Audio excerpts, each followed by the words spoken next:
Welcome to F for Forensics, the podcast where we dive deep into the bits and bytes of the digital world. Good to be back. So you've brought us sources today looking at something absolutely foundational, I'd say. Forensic imaging. It's really the bedrock, isn't it, for almost any digital investigation? It truly is, yeah. If you don't get this first step right, well, everything that follows can be questioned. Right. Your analysis, your findings, potentially useless in court. Or worse, inadmissible. Exactly. And the sources really hammer this home. They call it the digital crime scene tape, you know? That's a good way to put it. The chalk outline, the fingerprint dust.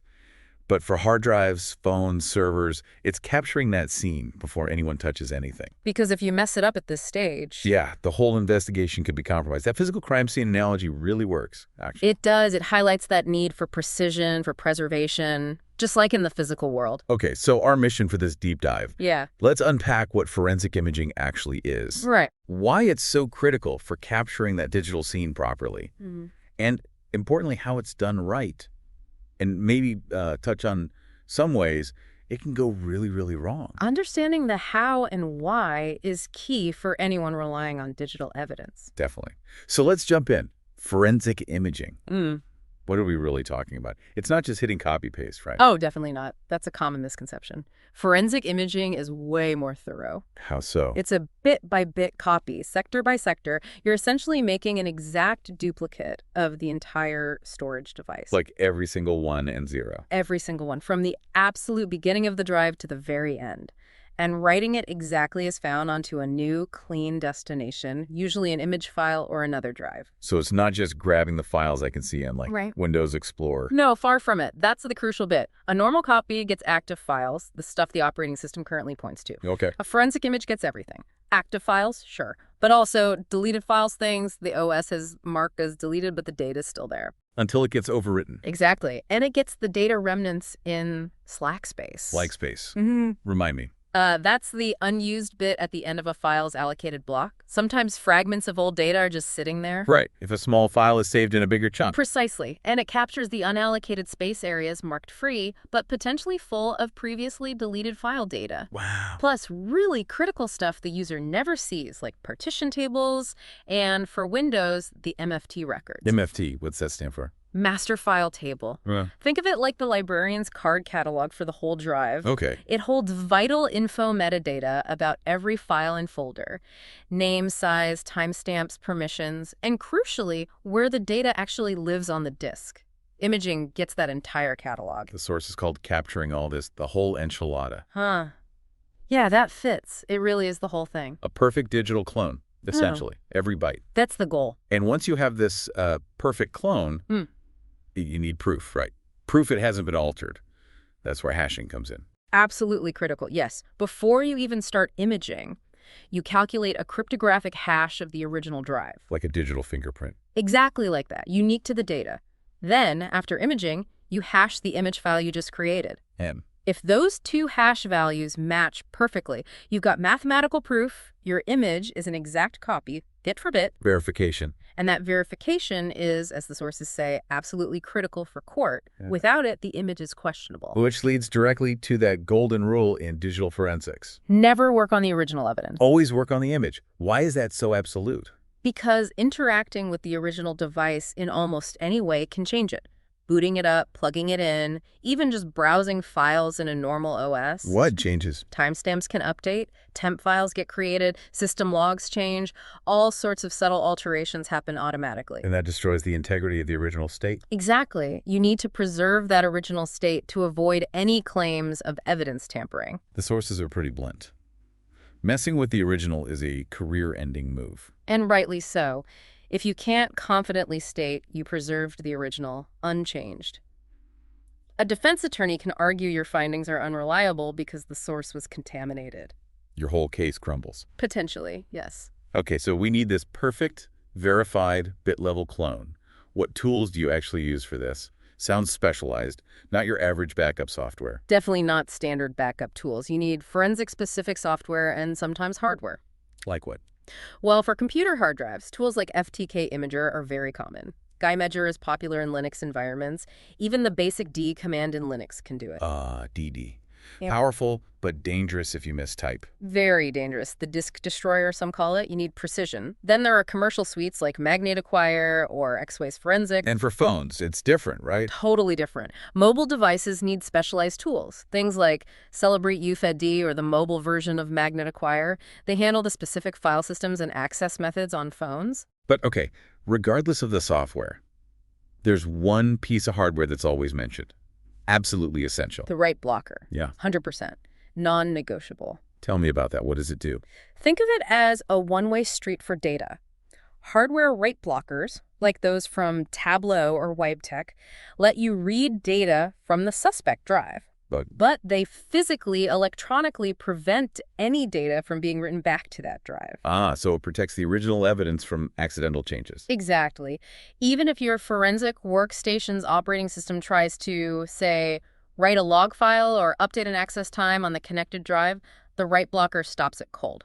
So without one, connecting a suspect drive could contaminate it instantly. It absolutely could. The OS might make changes automatically before you even click anything. It's a huge risk. And this isn't just for big computer hard drives, is it? Yeah. The sources mentioned any storage media. Any. Yeah. You have to assume anything that stores data might try to write when connected. A USB thumb drive. Write blocker. An internal SATA drive you've removed. Write block. Even something old. Like, say, an ancient flip phone. Really? Even that? Even that. There was a great story in the sources about imaging an old flip phone in a harassment case. What did they find? Crucial MMS messages, stuff that was key to the whole investigation. It just shows, every byte counts, even the ancient ones. That's amazing. You think digital forensics is all high-tech laptops, but a simple flip phone? The principles are the same. Preserve the original, get a complete copy. Doesn't matter if it's cutting edge or a museum piece. Evidence is evidence. Okay, so let's shift to the payoff. How does this incredibly careful process actually help solve cases? The sources had some compelling examples. Yeah, some really good ones. There's one about a suspect who thought they'd covered their tracks online. How so? Visited some, let's say, problematic websites, then carefully cleared their browser history afterward. A classic digital cleanup attempt, like wiping fingerprints. Exactly. But completely useless against a proper forensic image. The investigator imaged the laptop hard drive. And even though the history was gone from the browser interface, the data remnants were still there, in unallocated space, in leftover browser cache files. So they could recover proof of the visits. They could.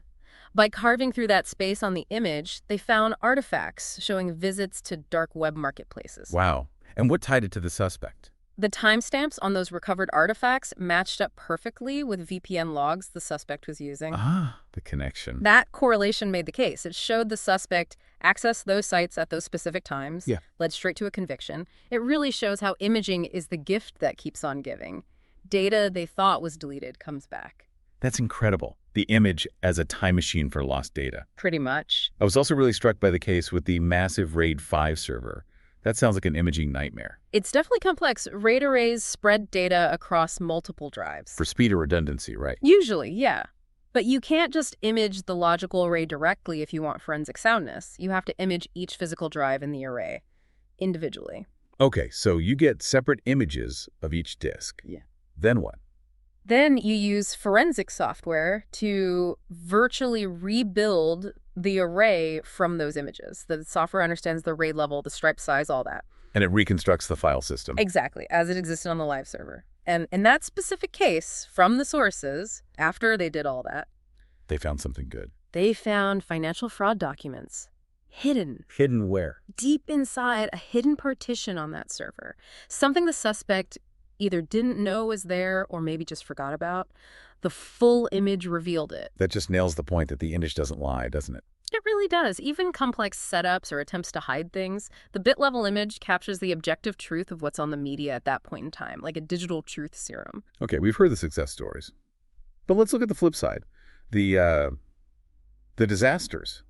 Digital forensics must have its horror stories. Oh, absolutely. Plenty of ways this can go wrong. What are some of the really bad mistakes highlighted in the sources? Well, the absolute huge monumental no-no, the one that makes experienced examiners shudder, is accidentally imaging over the original evidence. Wait, how? How does that even happen? Usually human error, rushing, not paying attention. The source described a scenario. A tech got the source and destination drives mixed up. Oh, no. Yeah. Source drive is the suspect's evidence. Destination is the blank drive you want to copy to. They accidentally set the suspect drive as the destination. And cloned onto it, wiping the original evidence. Permanently, gone forever. Cloning their own blank drive, or worse, another piece of evidence right over the top of the crucial original data. Oh my God, my stomach just actually dropped. That's it, isn't it? Career over. Pretty much. There's no coming back from destroying the primary evidence like that. Worst case scenario. Okay, besides that catastrophe, what are other less dramatic but still damaging mistakes? A big one is simply failing to document the imaging process properly. Forgetting to record the hash values, the verification step we talked about, or not noting down exactly which tool, which version was used, or messing up the start and end times. Little details that matter hugely. But if the image itself is good, why is the paperwork so critical? Because court. The defense will scrutinize your process. If you can't produce a clear, accurate log showing you followed procedure, used a write blocker, verified the hashes, They attack the process. they will shred you, as one source put it. They'll argue the evidence could have been altered, that the process wasn't sound, your findings might get thrown out. Makes sense. The technical part needs the administrative part to back it up. Totally. Other basic things. Setting the wrong date and time on your forensic computer, that messes up timestamps and reports. Right. Or just physically mixing up cables or labels for the suspect and target drives, which leads right back to that nightmare scenario of overwriting. The sources had that great pro tip. Label everything like you're working a bomb squad. It sounds dramatic, but in court, sloppy work can blow up in your face. Meticulous labeling, detailed notes. That's your defense. Treat every step with that level of care.